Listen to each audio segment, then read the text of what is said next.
سیالکوٹ سے منتخب رکن پنجاب اسمبلی جناب منشا اللہ بٹ نے آج پنجاب اسمبلی کے سیشن کے دوران سیالکوٹ انٹرنیشنل ایئرپورٹ کے حوالے سے ایک اہم قرارداد ایوان میں پیش کی۔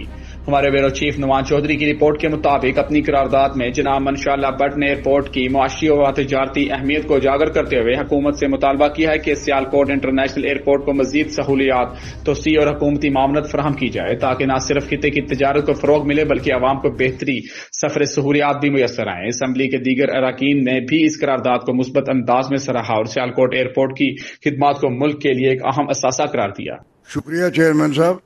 سیالکوٹ کے کاروباری طبقے نے حکومت کا مالی بوجھ بانٹتے ہوئے بین الاقوامی ایئرپورٹ تعمیر کیا۔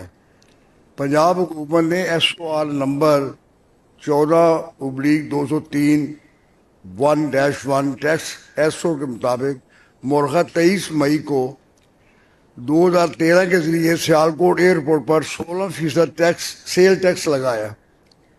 SPO کے ذریعے اس کا اطلاق اور sale tax on services act 2012 کے دوسرے شیڈول میں اندراج 20 نہ صرف آئین کی حدود سے تجاوز ہے بلکہ آرٹیکل 189 کی خلاف ورزی بھی ہے۔